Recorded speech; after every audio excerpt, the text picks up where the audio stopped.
That's the distinctive voice of Chris Bailey, the late great frontman for Australian punk pioneers The Saints.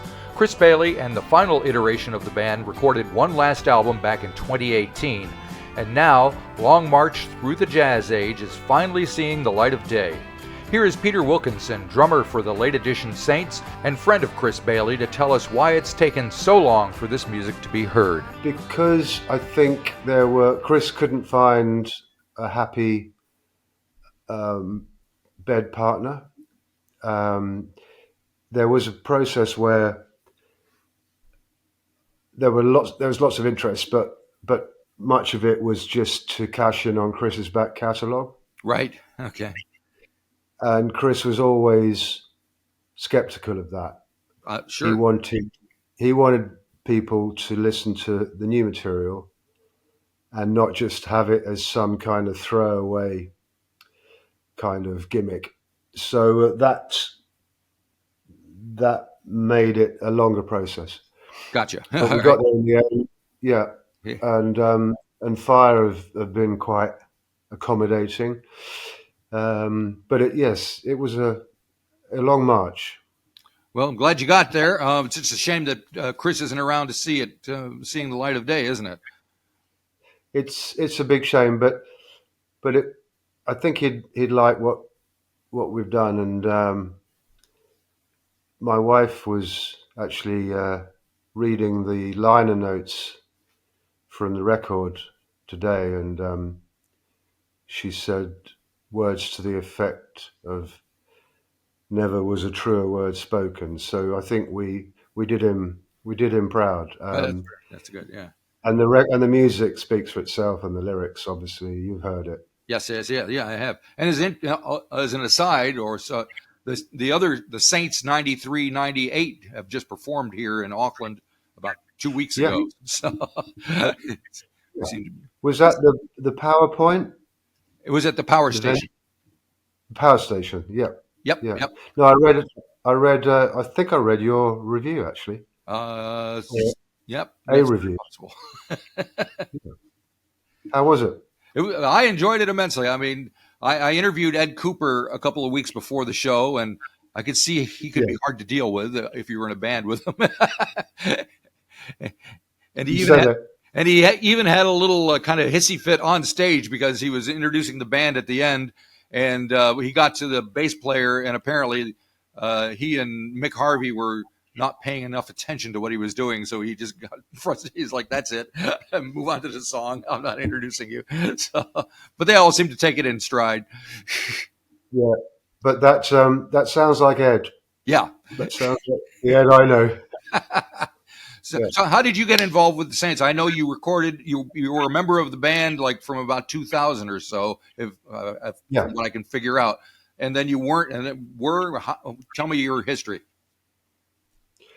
Well, I was living in London and playing in various bands that were going nowhere fast.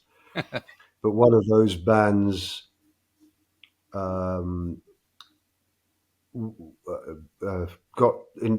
bass player basically got poached by the Saints. Oh, okay. As you know, the Saints is a never changing feast and banquet.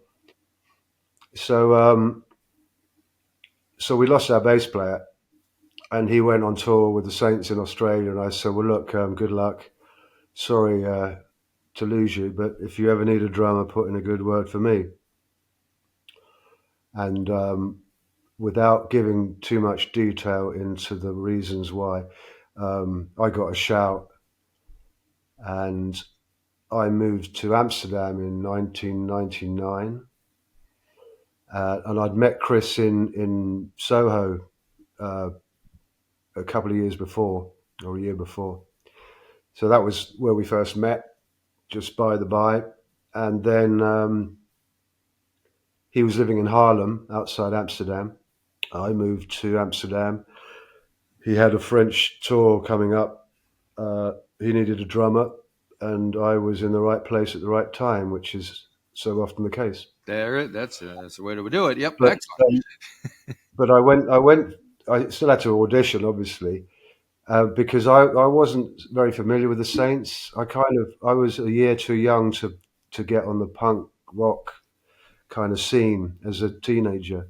Right. And as you know, the Saints were not well known in the UK, Right. unless you were really knew your stuff. Well, it was kind of I'm stranded, and that was it, wasn't it? Well, I think it was Perfect Day that got on. Yes, that was that was the record that broke them. Yeah, Yeah. thanks to Sounds Magazine. But then they got someone dropped out at Top of the Pops, and they got invited into Perfect Day, so that helped their profile. Right. But Right. but I had to go out and find a greatest hits of the Saints CD and learn every song before I went to an audition. But then I ended up playing with Chris for nearly 20 years and making records and touring the world. So it was a fortuitous passing in the night, and one that I will cherish and remember with great fondness. So what can you tell me about the sessions for Long March Through the Jazz Age? What, in general, what would that feel like? What was the vibe like in the studio with you guys? It was like being back home in your bedroom or your living room, because we'd worked with Sean Carey, the engineer, Right.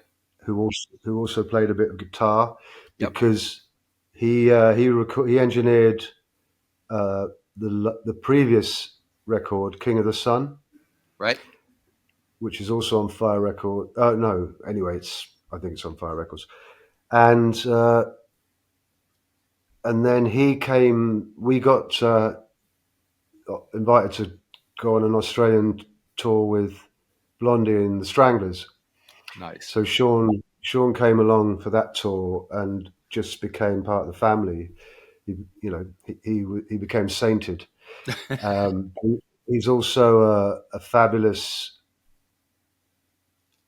engineer who doesn't intrude on your session, but can help imagine what you are trying to do.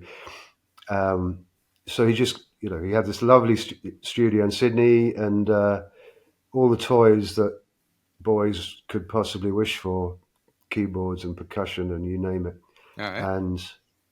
And some fabulous local session musicians, very young but gifted players, and we just invited everyone along and made this record. So it was a breeze, to be honest. Oh, good. Yeah. So yeah. were all and the I hope it songs sounds. like, was Chris ready with the songs? They're all complete, written, blah blah blah, just ready to go, or Well, how did that work? no, that was. You never know. Certainly not to our ears. Right. Chris came with a load of demos, which was him and a guitar. Occasionally, there might have been a little bit of keyboard, a little bit of drum machine, but it was usually Chris and a guitar, purposely, because he wanted to realize it on the day in the studio. So he always left room to the imagination, and I hope the record sounds like that. Yeah, I think so. So it opens with a song called "Empires." Sometimes we fall, and it sounds particularly poignant because you hear him singing. Sometimes we rise, sometimes we fall, and you kind of got the feeling that was the story of his life up to that point. Would that be a fair statement? Empires falling down, smiling at the curse. It won't be the last, it won't be the first. Sometimes we rise,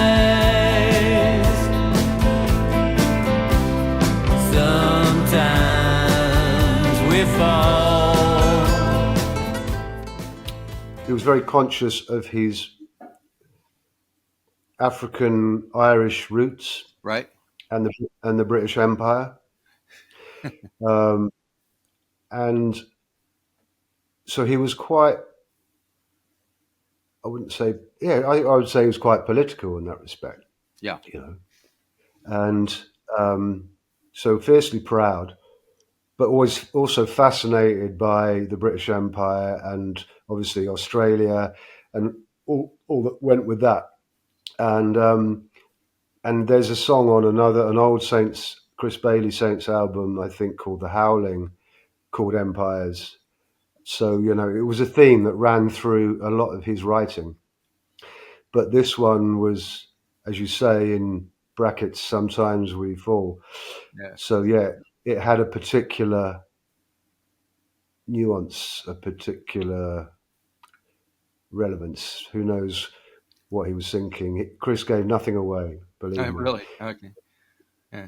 Well, If one I thing ever I noticed he's quoting other songs and artists throughout some of the songs, like "Show Me the Way to the Next Whiskey Bar" in Vikings, which is the Doors tune, obviously, and he says something about someone left the cake out in the rain, which is from MacArthur Park and Imagining Fields Forever. So he was obviously something was on his mind there. Did you guys talk about that kind of stuff in the lyrics? No, we had nothing to do with the lyrics. That was Right. all Chris, and he would keep them secret Oh, really? if he even had lyrics. Right. I mean, I don't know if you got a copy of the vinyl, or Not anyway yet. on the No, liner I've got notes. digital things in a moment. But on the liner notes, Sean, the engineer, explains how the lyrics were recorded. So I won't give anything away. But if you read the liner notes, Chris he'd have ideas, he'd have themes, but pretty much he would go into a vocal booth and kind of, with a stream of consciousness, just put these ideas to life, bring these ideas to life. And Chris was also quite a magpie. He would listen to everything around him, whether it was music, whether it was conversation, whether it was some argument, and he would remember it and interpret it and incorporate it into his lyrics. So that was one of the many attributes of his poetry and his ability to realize the world around him and the things that were happening around him. Yep. Yeah. One track I thought we should probably discuss is Carnivore, which is kind of like the title track of the album. In parentheses, it's Long March Through the Jazz Age, and it's like 7 minutes plus in length, so it feels epic and needs to be addressed. So what can you tell me about, what do you remember about that coming together? Anything that we need to know? I can hear a call. Someone is calling me. Can you hear the call? Someone is calling me. Softer than the breeze in the trees. Well, it was a long process because, as you know, it's quite a sparse.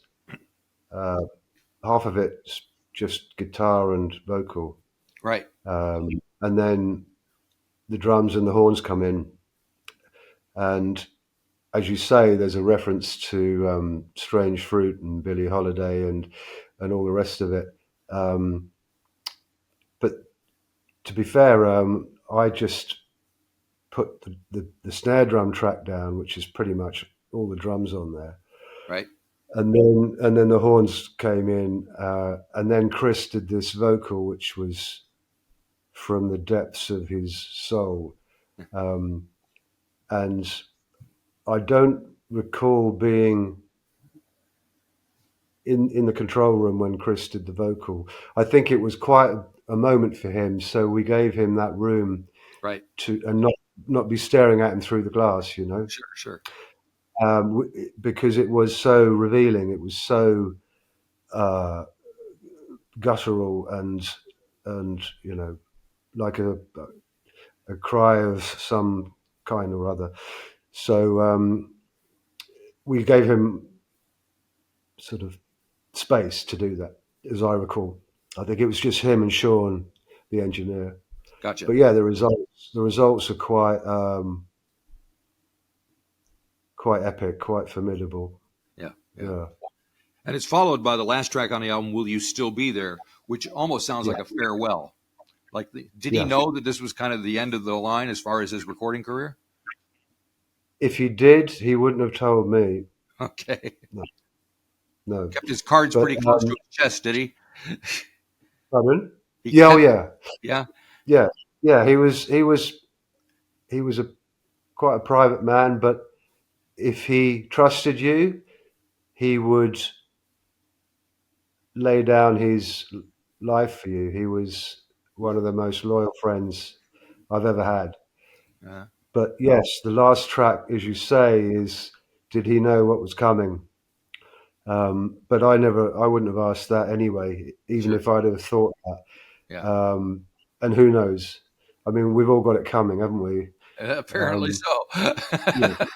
So, but to be that frank and honest is something else. And I'm glad you made that link, because it's such a beautiful finale to that record when the strings come in and all the rest of it. Yeah, it's quite gorgeous. It could have gone a lot more Cecil B. DeMille at the end, but we try to rein it in and keep it a bit more plain and honest and heart-wrenching, Yeah, very cool. Well, it's interesting that with this album coming out and the other Saints stuff happening, and Nick Cave has called Chris like the greatest rock and roll singer Australia has ever produced. His legacy is finally getting. Can I correct you there? Of course. The actual quote is, because it keeps getting rolled out, and I'm sure Nick is tired of hearing it or reading it. But I think the quote is, in my opinion, the Saints were the greatest Australian band. Yep. And he prefixes with, in my opinion. But then he also said, and Chris Bailey was my favourite singer. Right. He never said Chris Bailey was the greatest singer. I see. Somebody's kind of squashed them together. Yeah. And it's easily done, But also I have to concur with Nick, because Chris Bailey was my favourite singer as well. Nice. Yeah. And this album, I think, really can give you an indication why. Yeah. So what are you doing these days? Are you drumming still, or are you playing with anyone? What are you up to? No, I'm playing with some local guys. In fact, we played last night in an open mic night at our local pub. Because I live in the sticks now. I live down in a place called Bridport, which is in Dorset. It's 2 hours from London. Right. But I play with a guy who plays bouzouki and writes for the bouzouki, and I try and tag along on a classical guitar, and then we have a guy on a side drum, and then occasionally we incorporate synthesizers and what have you. But it's all very much a work in process. Progress. Work in progress. Yeah. Well, it sounds like you're still doing it because you just need to do it for whatever reason. So that's the best thing. Yeah. Yeah. Hopefully, yeah. There's a lot of musicians in Bridport. It's a good little town to be in. All right. So it's hard to avoid other musicians. All right. So Long March Through the Jazz Age will be out and about finally November 28th. You going to celebrate a little bit? Probably raise a glass to Chris. Yeah. For sure. Have a gin and tonic. If you enjoyed this episode of the 13th Floor's Music Talk series, please be sure to subscribe to the website or to the YouTube channel. Follow us on Facebook or Instagram and wherever you find your podcasts. There's a whole lot more to discover.